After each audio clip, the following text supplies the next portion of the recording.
Ang mga opinyon, kuro-kuro at pananaw na ipapahayag ng mga panauhin at mga tagapagdaloy ay hindi sa programa, sa pamunuan o ng ahensyang ito. Tamang kaalaman tungo sa malayang kaisipan. Ako po si Ferdy Isleta. Ang kultura ay susi sa kadakilaan. Ako po si Annie Luis. Isang oras lang ang kailangan. Ako po si Renena Peñas. Ito ang Padayon, the NCCA Hour. Sulong na!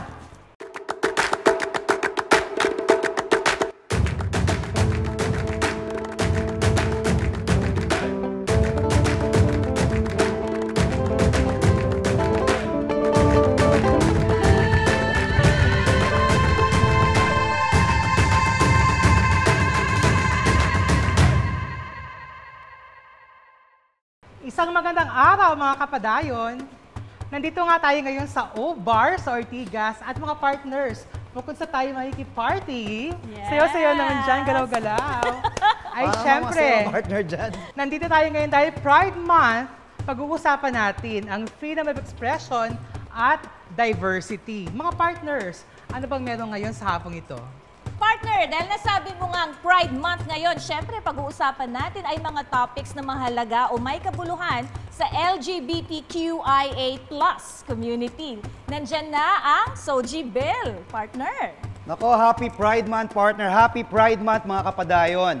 Ako naman, mga partners, magkakaroon ng pagkakataon na makapanayam ang presidente ng Directors Guild of the Philippines, si Direk Paulo Villaluna, para alamin ang sitwasyon at kalagayan at ano yung kontribusyon ng LGBTQIA+ sa film industry.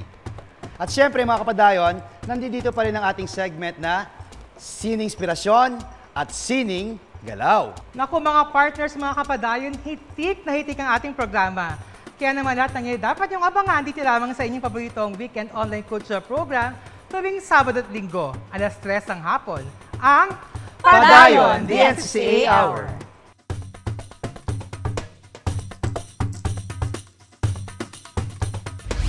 Sa ating mga artistang Pilipino'y manood, humanga, pumalakpak at mapawaw. Dito lamang sa Sining Galaw.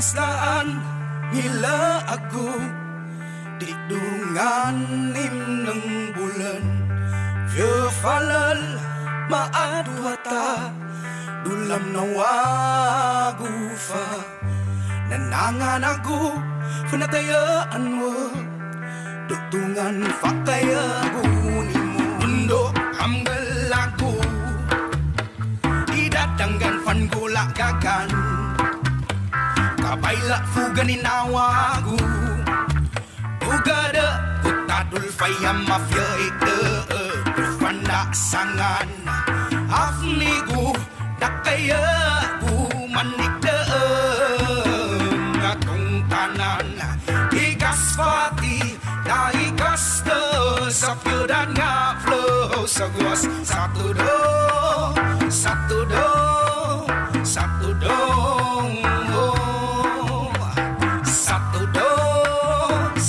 do Satu dong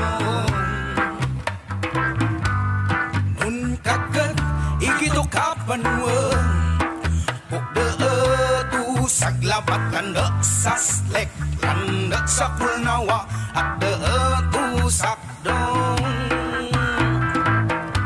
Balu diklima Gitu adnalahan Adnalan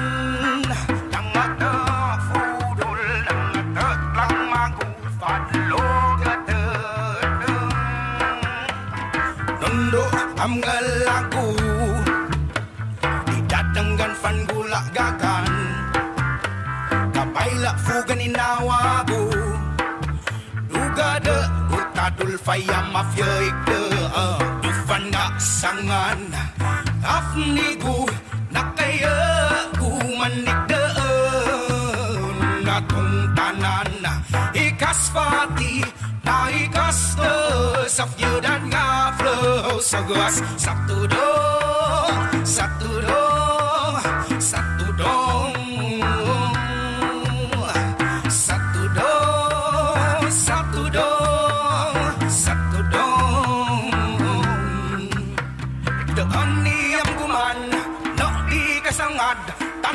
tampayas tandas ng nawa itadulduam kel nung kagalwait de na idungan bulan ng lingagab lari kasam wayo wayo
June 28 ng taong 1969 nang maganap ang Stonewall Riots o Stonewall Uprising sa New York sa pagitan ng mga pulis at mga gay rights activists.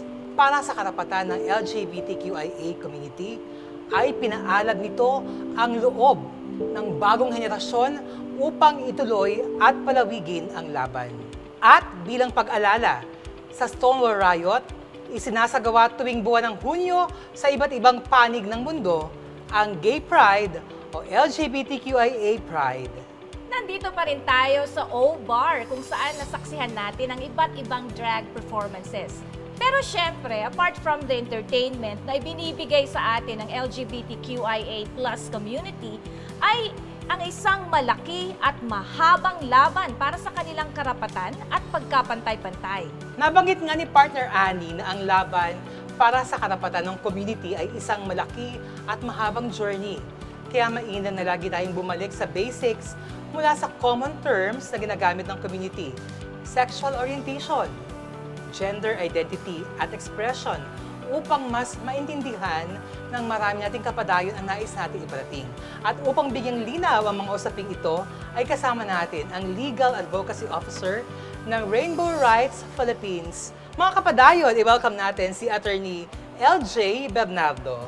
Hey. Hi, Attorney. Hello. Welcome Magandang hapon sa sa aming inyo. programang Padayon. Bumati po muna kayo. Hello sa lahat na nanonood sa atin ngayon. At Happy Pride. Happy Pride. Yan ang usual na bate pag June talaga. Oh, Happy Pride. Ayan. So, Attorney, hindi na natin pahahabain pa ang ating introduction dahil curious talaga ako kung bakit ba ang daming letters dun sa LGBTQIA. Ano bang ibig sabihin? What do they stand for? Tapos ngayon, meron na ring plus.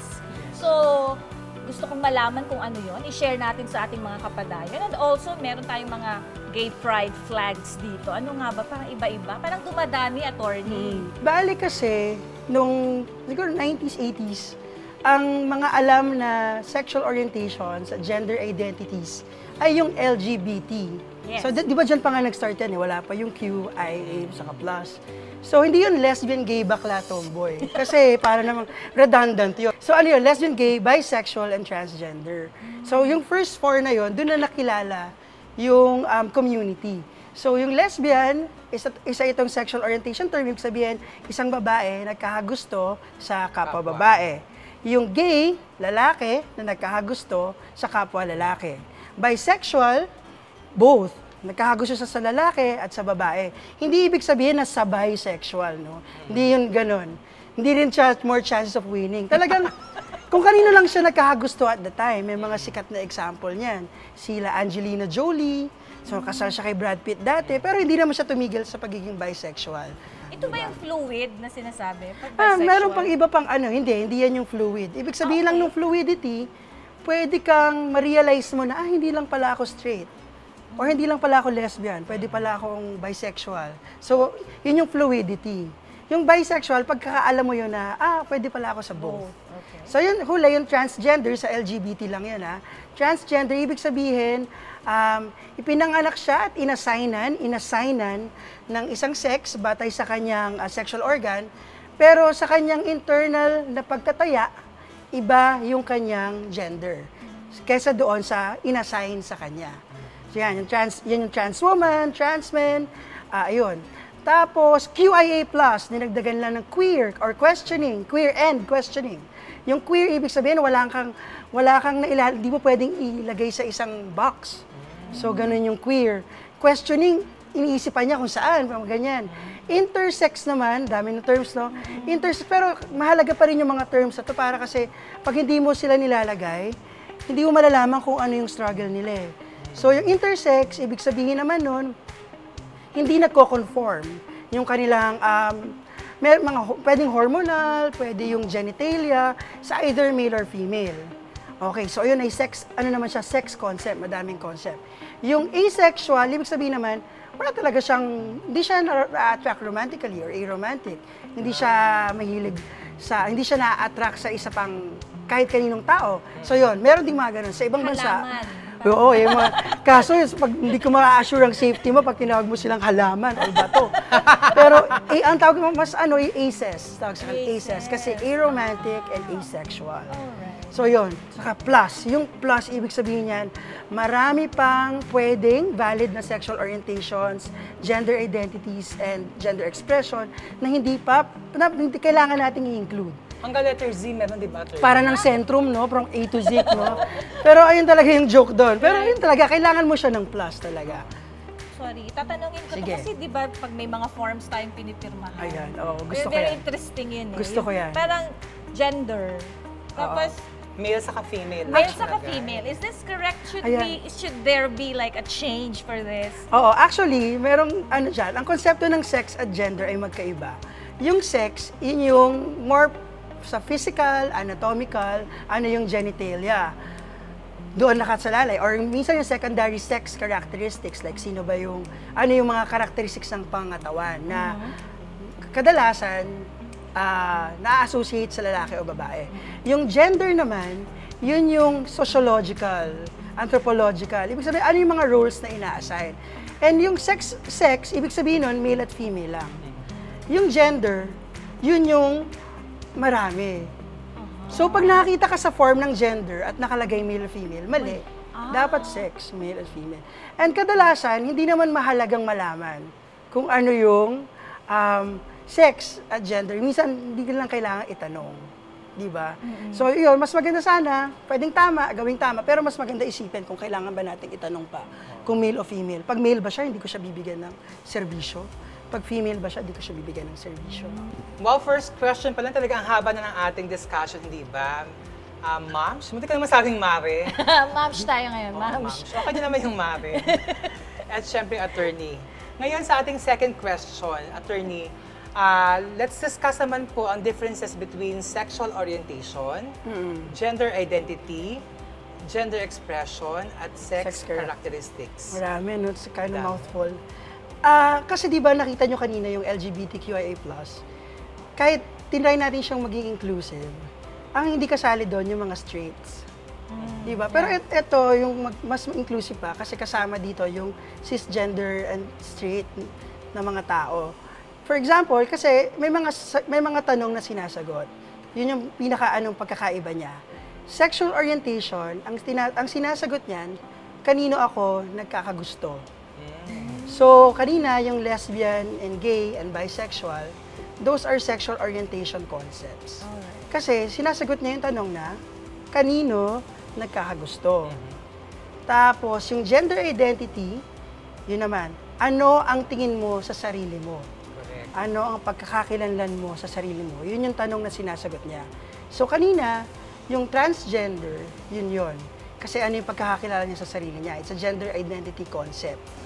Yung queer, pwede rin gender identity concept kasi alam niya na hindi siya nag-fit dun sa mga boxes. Attorney, bago tayo magpatuloy, so kung transgender ka na, or transgender ka, kapag nilagay mo sa form, for example, pwede mo na ilagay na female ka.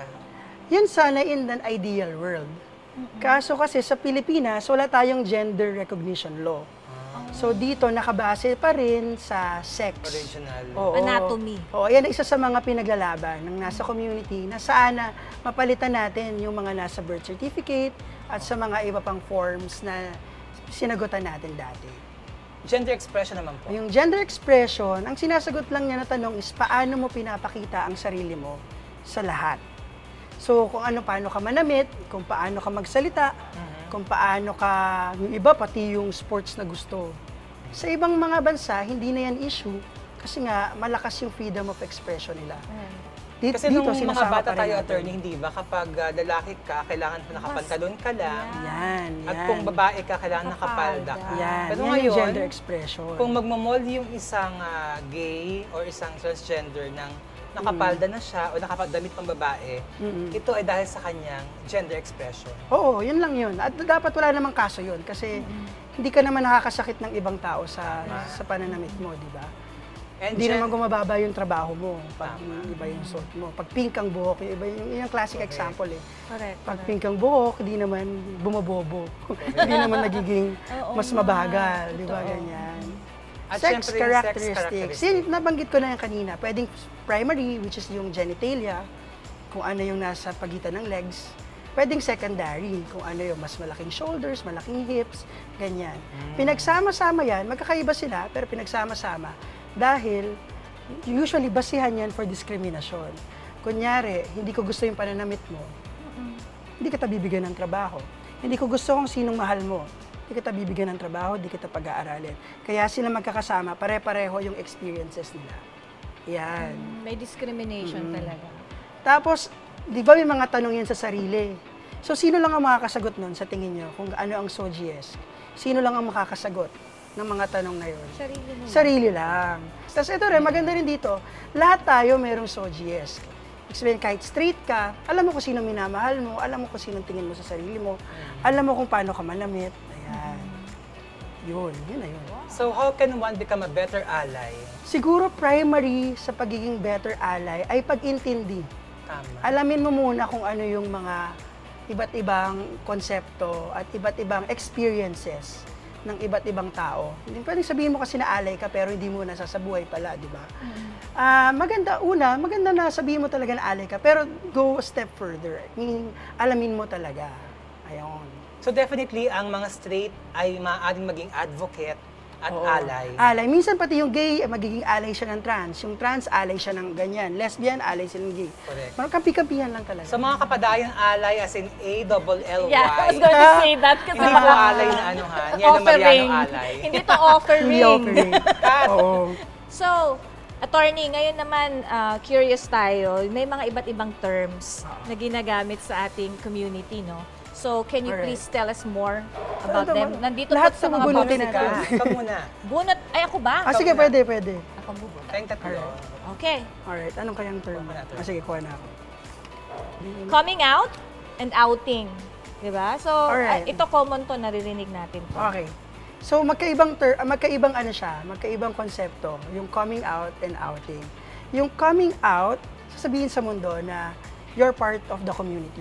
Kung ano mang sexual orientation or gender identity. Yung outing, that is a bad thing. Why?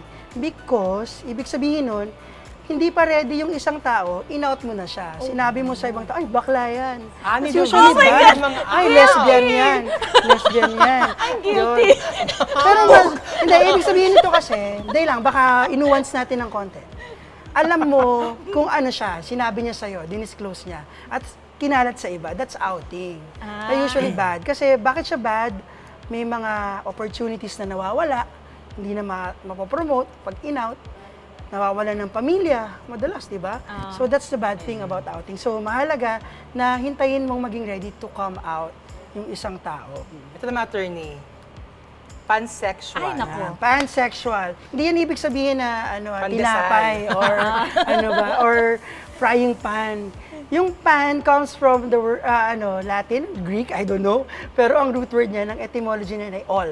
So ibig sabihin, lahat okay sa kanya. Wala siyang pinipiling sexes, genders. Tama ba? Nagmamahal siya, nagkakagusto siya Yes, based it's on a sexual personality. orientation concept. Oh. Based on the spirit, no? May ganun. May ganun. So, attorney. Ay, sa akin. Z and year. Oh my God, So, ngayon ko lang iniisip narinig yan. Actually, more on pronouns. Kung ano yung Okay. pronouns. So, Okay. ito parang alternative to sa he and she or kung they, them. So, sige, i-discuss na lang natin yung pronouns. So, dapat lagi nating tinatanong. Kasi it's very offensive for a person na ina-assume natin kung ano yung pronouns nila. Although, di ba, sanay na nami-misgender. Oo nga, kaya minsan, di ba, makakita ka, attorney, ng parang hindi mo alam kung babae o trans. Oo. So, anong dapat itawag mo sa Actually, kanya? dapat lahat. Z and Dapat Q. ang ginagawa natin sa lahat is, pag magbabanggit tayo ng pronoun or ng anything gendered, kunyari doktora, doktor, tanong muna natin, ano po bang preferred pronoun? Pero si Sam Smith, di ba, gusto niyang tawag sa kanya ay they. Ayun, Diba? yun kasi ina-announce niya sa word na they siya, para hindi na siya misgender. Oo. Para alam mo na. So yung iba naman, kung di pala sinasabi, itanong mo na lang. Pero huwag niyo pipiliin yung iba kasi pinipili nila yung mga di naman nila kakausapin. Baka naman sa jeep sabihin mo, anong pronoun mo? Ang rule of thumb Pakiabot is, nga, sir, ma'am. ang rule of Gender mo. thumb is, pag meron kayong significant interaction, Alright. may it be email, meetings, ganyan, Oo. conversation. True. Attorney dito naman, tama-tama na sa O-bar tayo ngayon. Drag queen and drag king. Alright. Oh. So, yung drag queen and drag king ay gender expression terms. Kasi ano siya how you outwardly show your gender, di ba? So, pag drag queen ka, isa kang lalaki, or pwede rin babae. Actually, na you wear drag makeup, you wear drag clothes, there's a certain kind of drag.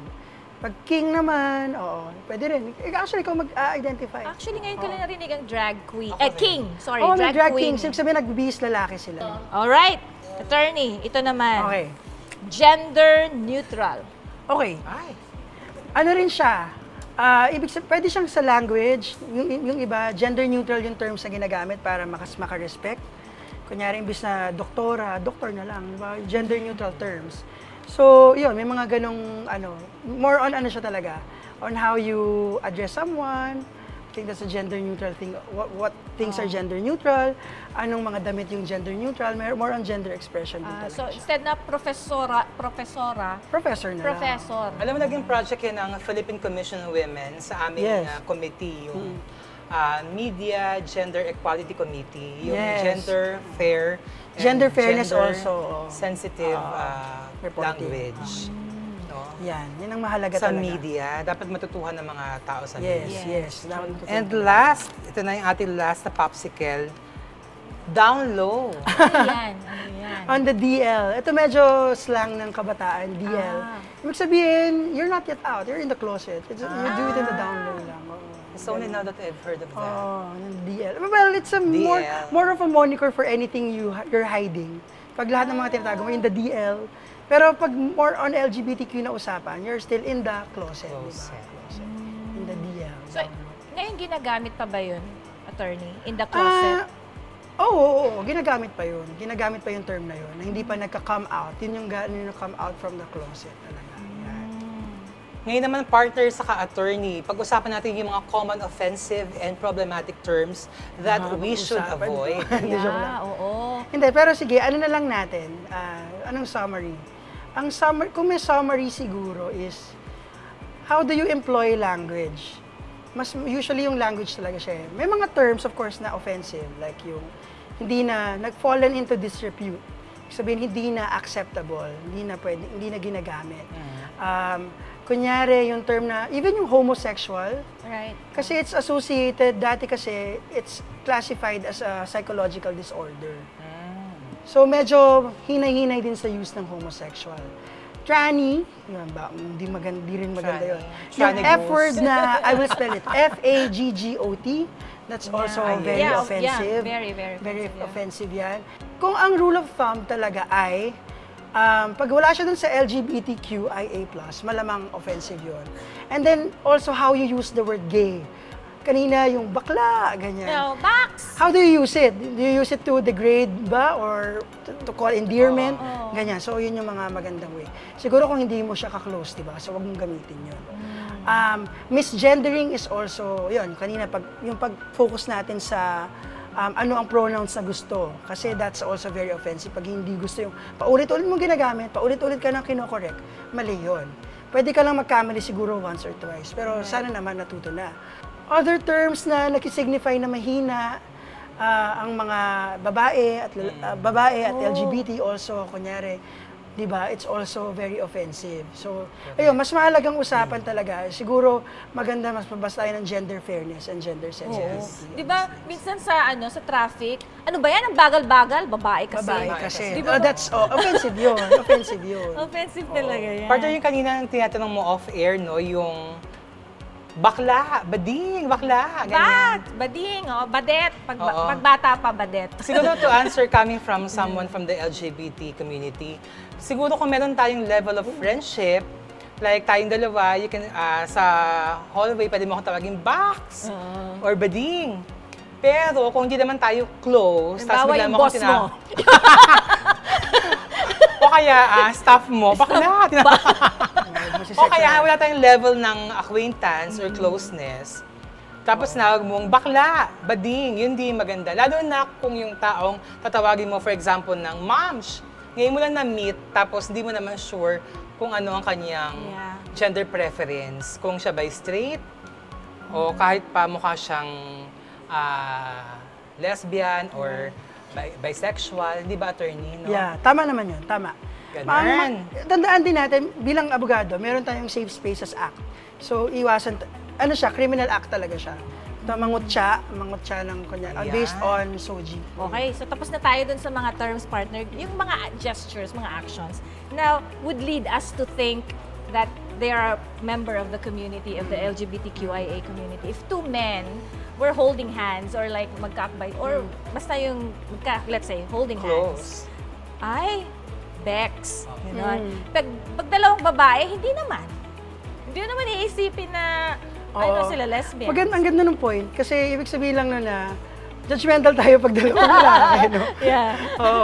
Pero nga, magandang point siya. Pero siguro ang sagot dyan, ang general rule talaga is huwag na lang mag-assume. Pero sinisignal lang nun yung gaano minsan unfair talaga tayo. Pero ina-unlearn naman yan eh. Right. Yung iba kasi they feel like so guilty na masasabi nila yung mga mali. Pero it's a part of unlearning process, no? So sabihin nyo, pag nagkamali, admit na lang kagad. Admit na lang na, oo nga, mali yun. Hinusgahan mo sila. And I'll do better next time. The chairman of the board of judges. Ganun talaga. Dito, beauty contest. Judgmental ka. Yan. Okay, balik tayo dun sa SOGI bill, attorney. Ano yung coverage, significance of sexual orientation and gender identity expression, or SOGI Equality Bill? Yan. So, ibig sabihin lang nun, lahat tayo, saan kung papasa ang batas na ito, magkakaroon ng karapatan.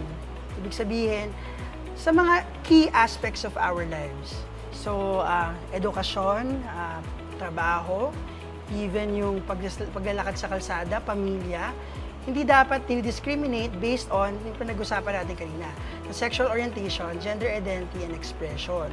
So, para masagot yung tanong din, usually tiniisip nila, it's a special law, kayo ang swerte nyo naman, ba't kayo bibigyan ng batas, yung mga LGBT. Pero di ba nga sa discussion natin kanina, yung SOGIES, lahat tayo mayroong SOGIES. So ito ay para sa ating lahat. Kung ma-discriminate ang isang straight na lalaki, ano pa rin yun? Kasalanan pa rin yun. Krimen pa rin yun under the SOGI Equality Bill. So yun, sana makapasa ito. At ayun, ano pa ba? Ang mga coverage niya. Maganda rin dito sa SOGI Equality Bill yung dinedefine niya yung mga pinag-usapan natin kanina. So maisa sa batas kung ano man yung pinag-usapan natin. So, ibig sabihin pag nasa batas yun, magkakaroon ng more recognition. At batas na mismo ang magsasabi na valid ang ating existence. Tama. Attorney, kasama ba sa SOGI bill yung tipong isa kang trans, tapos nag-restroom ka, gumamit ka ng CR ng babae, tapos ngayon inaway ka ng mga guards dahil sinabing doon ka sa at yung mga babae mismo, sinabi na wala kang karapatan dito sa CR namin, doon ka sa CR ng mga lalaki.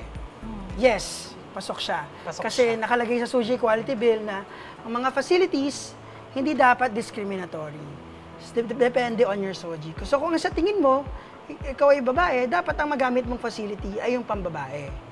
Pero nandun din naman, yung iba ayaw nila ng pambabae at panlalaki. Dahil ngayon, sa experience. Yeah. Hindi, sa experience din na yung mga babae mismo ang nang-aabuso. So nakalagay nun sa batas. So sana magkaroon Meron tayo ng ng... third. Oo, yung bathroom na gender neutral. Gender Yes. neutral restroom. Yeah. Attorney, ano na po ang kasalukuyang estado ng SOGI bill sa ngayon? Ayun, 22 years yata, nasa Oo, tagal na. Oo, sabi nga ng mga advocate na nauna pa sa akin, akala nila magiging straight na sila before pa pumasa ang batas na ito. Magpo-full circle Oo, na. hindi na sila LGBT pag pumasa at hindi pa rin siya pumapasa. Pinakamalayo niyang inabot ay I think in the 16th Congress, third reading. Pero ngayon, dahil nagkaroon na tayo ng eleksyon, we're entering the 19th Congress, we will have to refile it. Again. Oo, at sana ngayon, pumasa sa both chambers, pag pumasa sa Sino both ang ating chambers. mga advocates Yan. sa lower house? Lower House, nandyan po si Representative Geraldine Roman ng Bataan. Nandyan po ang mga representatives ng mga party list na sa women and youth. Yan. Usually sila ang sumusuporta Sila niyan. yung mga alay. Oo. At Tapos syempre yung sa mga Senate. nagko-committee on women. Sa Senate, andyan po si Senator Risa Ontiveros. Yay, of course. Nandyan po Nakikita ko yan siya sa... ibibigay din natin kay Senator sa Amy Pride Marcos. March. Because Yes, Senator yeah. Amy Marcos has also been supporting Yes, that's true. the SOGI Equality Bill. No? So yan yung mga advocates natin na sana umaasa tayo this time around. After 22 years, I think 22 kung tama ako, sana itama nyo na lang ako pag mali, pumasa na.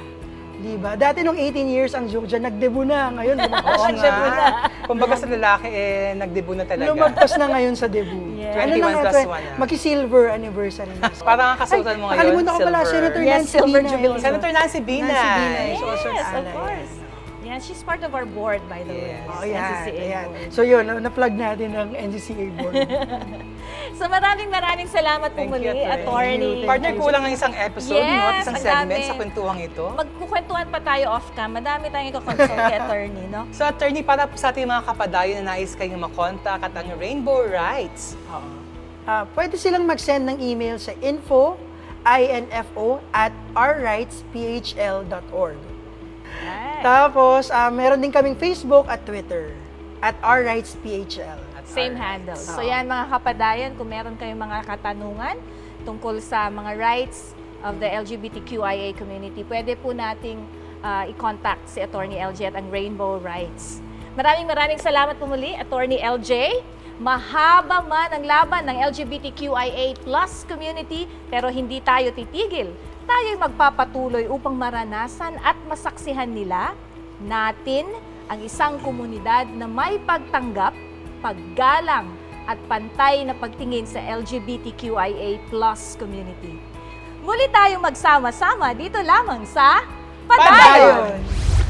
Ma-inspire at mapuno ng pag-asa sa kwentong tampok namin ngayong hapon. Dito lamang sa Siningspirasyon.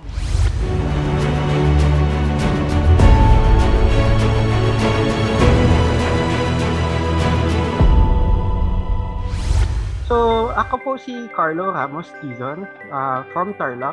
I'm 31 years old. Ngayon, full-time artist ako. Ngayon 2022, tinuloy ko na yung aming small business ng designs called company is Vision Art. No, inano po namin to, tinuloy ko na yung Vision Art namin na kinikater namin all designs and mga graphic designs, paintings, tsaka po yung mga all about designs naman. And then, basta pasok dun sa field natin sa arts. Yan. Tapos, nag-focus nga ako dito sa mga paintings din, sa ating mga own ideas and own concept, tsaka own style. Yung aking mga painting, more on mixed media, sir, yung aking style ngayon. Kung yung walang mga kwentang bagay na sa tingin natin na wala nang gamit. So sa akin, may silbi pa sila. So, nag-develop ako ng aking style and yung aking composition ng arts, and then inspiration ko din is yung advocacy ko na sabihin natin na ganitong paraan na ginagawa ko sa ating mga pyesa, makabawas man lang ng kalat sa ating paligid. Tiwala lang sa sarili, and sabi ko nga, focus on the strength na meron ka, focus on the resources na meron ka. Kung ano yung mga yon, generate kung ano yung pwede mong gawin doon. Then yung strike mo, paganahin mo. Malay mo, meron ka pang ibang pwedeng magawa na about sa sining. Unang-una, mahal mo dapat yung ginagawa mo. No? And then, kung ano yung gusto ng puso mo na, uy, ganitong arts yung gusto ko, ganitong style, ganito. Sundan mo lang. And in the end, ang saya pag nagawa mo yan.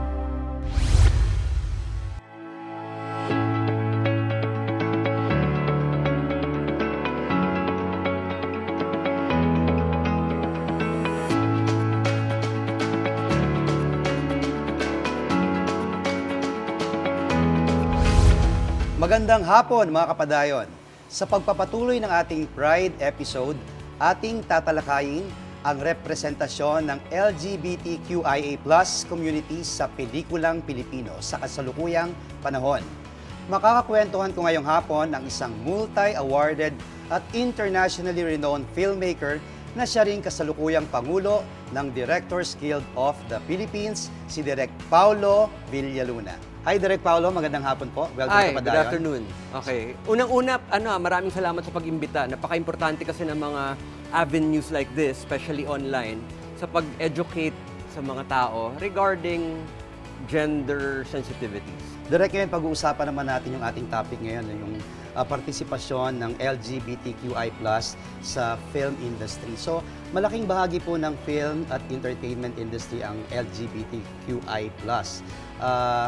Sa tingin niyo po, kamusta yung partisipasyon at saka yung contribution ng community na ito sa pelikula natin? Siguro yung film industry or yung entertainment industry ay isa sa pinaka-progressive na industriya in the country kung saan ang participation, whether in front of the camera or behind the camera, ay tanggap na tanggap ang LGBTQ+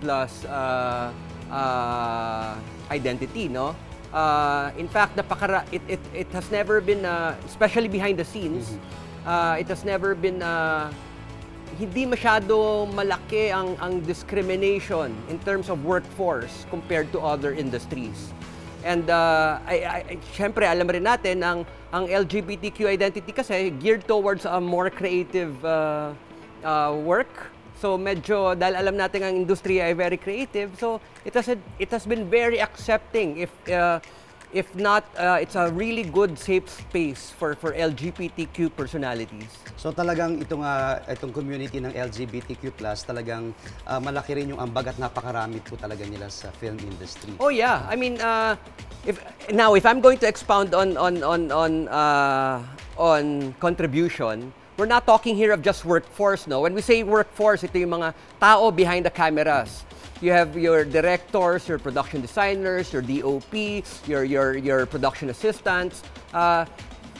More or less, on a large scale, medyo walang masyadong discrimination there.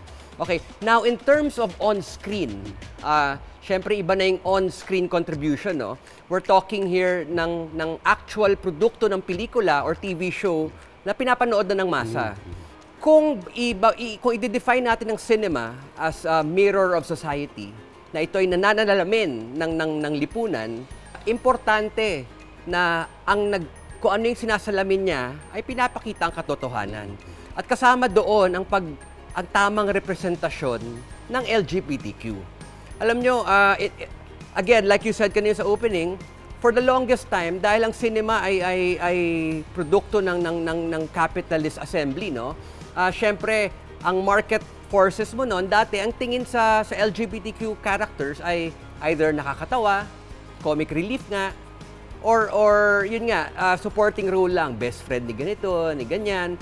Of course, eventually, nag-i-evolve ang mundo at nagiging mas tanggap-tanggap na iba na yung mga roles. Hindi sila relegated lang to just comic relief, hindi lang pinagtatawanan.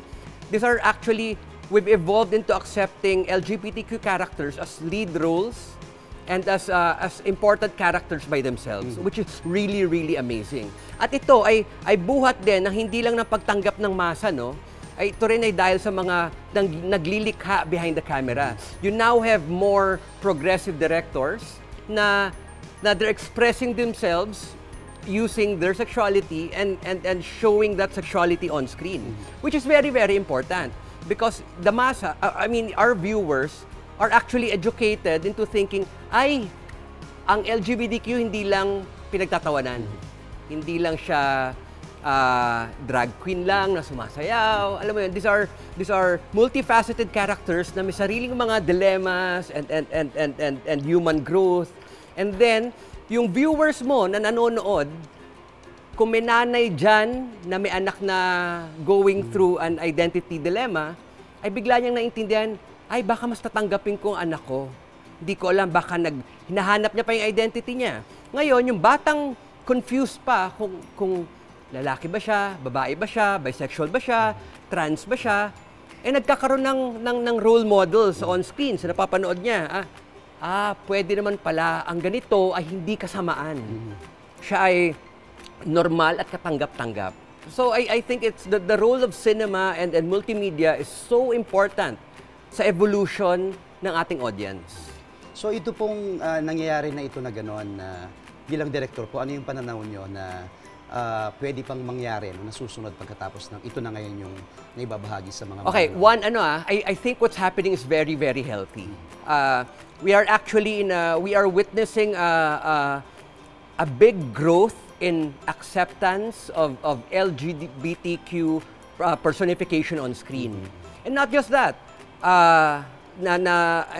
during the pandemic, dahil nawala ang mga pelikula, medyo sumikat ang mga online shows. At karamihan sa mga online shows ay their BL or GL show. Para sa mga hindi nakakaalam, yung BL or GL shows ay their boys love or girls love films show na, you know, most people think of sexual identity as a sexual thing. Usually, ang tingin sa LGBTQ ay very sexual dahil nga it's part of sexual identity na iba ang gusto niyang uri. Nakakalimutan ng tao na ang mga LGBTQ are real human beings who fall in love, who get hurt, who cry, who's going through their own evolution.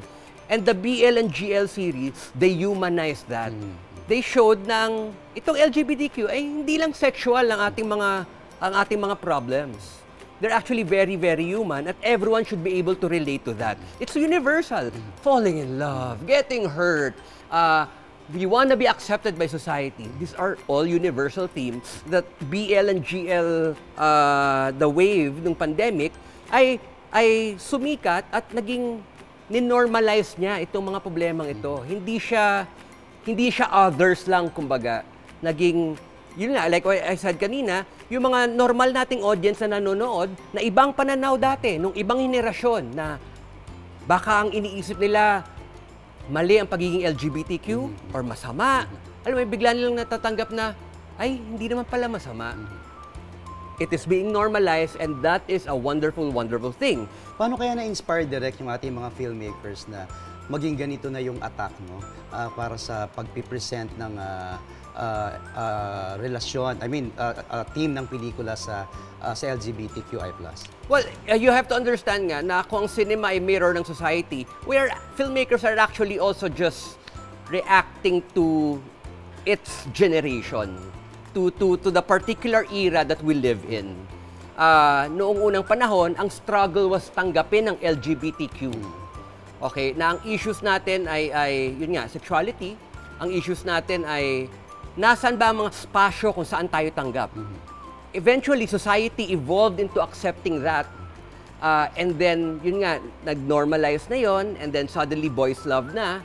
And filmmakers see that change in society. So now, we are now able to tell the story ng society using the lens of cinema. So, it's not just because the filmmaker was inspired to tell this story, because we're actually inspired by what's happening in society. Ngayon, kung ang issue ng society, ng lipunan, ay sobrang sama pa rin at hindi talaga tinatanggap ang LGBTQ, iba rin ang tema natin. Kailangan natin ipaglaban na tanggapin ang LGBTQ. Ngayong nasisimulan ng pagtanggap, now we are now on the road, ideally, to a normalization. Regardless kung nasan ka sa spectrum, walang kaso na, okay, cool yan. We don't even have to fight for something. You know, hopefully in the future, it's not going to be a struggle anymore. So the hope is that everything is normalized. So direct, dahil Pride Month ngayon, siguro yung ating mga kapadayon gustong makahingi ng recommendation sa inyo kung ano yung mga pelikula na pwede nilang panoorin. Okay, like Nick De Ocampo, you start with Oliver. Sex and the Samurai Warriors ni Nick De Ocampo. Yung mga pelikula ni Jun Lana, Die Beautiful, they're packaged in an entertainment manner, but they talk about trans issues. Siyempre, sisingit ko na rin yung sarili kong pelikula, yung Palugid. That was my first short film back in 2001. It was my coming out film. I explored in society kung bakit napupush sa dilim ang LGBTQ issue at paano natin hinahanap yung boses natin. Yung pangalawa kong pelikula, yung Zelda, starring sila Sid Lucero and Emilio Garcia. They talk about the struggles naman of self-acceptance, which during that time is a very is an issue then. Ngayon, I would recommend the better BL series. Anything starring Kokoy De Santos, I think you guys should watch. What else? Ano pa ba mga titles that I can think of right now? Siguro direct, interesado akong malaman na banggit nyo yung dalawang pelikulang dinirect nyo na sinabi nyo din sa ating mga manonood na panoorin. Can you tell us more about kung paano nyo nabuo yung... Well, Palugid was my first short film. It's a short film. It's not a full-length film. It's my first short film and I was in a documentary workshop. Because it was a creative, experimental documentary, I decided to make a documentary about myself and my sexuality. It was the camera following me, looking for gay spaces in the city. At na-realize nga namin na habang sinusundan ako, ay lahat ng mga spasyong ito ay nasa dilim, nakatago. At it was an exploration of bakit ganun? Ba't nakatago? Ganun ba kami ka nakakahiya na kailan kami nasa dilim? Yung pangalawa kong pelikula, yung Zelda, kung saan nanalo sila Sid Lucero ng Urian and several other awards for Best Actor. It was it wasn't strictly a gay film, but the main character had a struggle accepting his sexuality. He fell in love with another man, but he's married. So there was a personal human dilemma there, and the results of what happens if you do not accept or if you're not true to yourself, how tragic it can be. Dadagdag ko lang na for new filmmakers, napaka-importante ng boses ninyo. Huwag kayo mawala ng loob na nakasama yung boses nyo sa marami.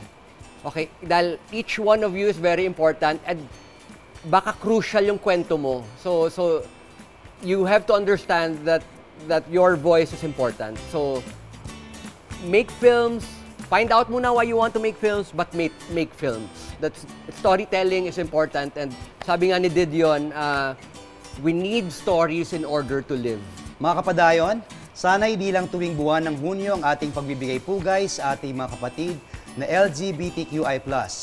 Malaking bahagi ang komunidad na ito sa paghubog ng ating kultura at pagbibigay karangalan sa ating bansa sa iba't ibang larangan. Kaya naman, Happy Pride Month sa ating lahat. Sana'y taas noo at walang takot tayong mamuhay, umibig at magbahagi ng ating mga kwento sa mundo. Hanggang sa susunod nating kwentuhan, dito lamang sa Padayon! Nako mga partners, isang oras na naman ang nakalipas. Mga kapadayon, maraming salamat sa patuloy na pagtutok nyo dito sa aming programa. At itong isang oras na ito mga partners sa Pride Month Celebration ay talaga namang napakaraming aral, inspirasyon ang ibinigay namin ngayon sa inyo mga kapadayon. Mga partners, nakakatuwa yung aking panayam kay Direk Paulo Villaluna. Mas naliwanagan sigurado ang ating mga kapadayon sa kontribusyon at mga naiambag ng ating mga LGBTQIA+ sa film industry. Siyempre sa panayam natin earlier kanina, sana mas nagkaroon tayo ng mas magandang pag-intindi, appreciation sa mga appropriate na terms na dapat gamitin o dapat nating iwasan. Pero at the end of the day, ano lang yan it all boils down to the bottom line, ika nga. Na sana nagkaroon tayo ng mas magandang pag-unawa at pag-intindi, pagtanggap, respeto at pagmamahal sa bawat isa sa atin at sa LGBTQIA community. Oh, ang ganda naman ng partner, love and respect sa mga miyembro ng LGBTQIA++. Para laging updated sa mga kaganapang pangkultura, bisitahin, i-like, sundan at mag-subscribe sa Facebook page, Instagram, Twitter account at YouTube channel ng National Commission for Culture and the Arts sa @NCCA Official. Dito sa programang hatid ng Pambansang Komisyon para sa Kultura at mga Sining, ugaliin kami samahan tuwing Sabado at Linggo, alas 3 ng hapon. Maraming salamat sa pagtutok sa aming programang nagbibigay ng kaalaman. Sa programa nagbibigay ng kasiyahan. At sa programang nagbibigay ng inspirasyon. Ito ang Padayon, the NCCA Hour. Sulong na!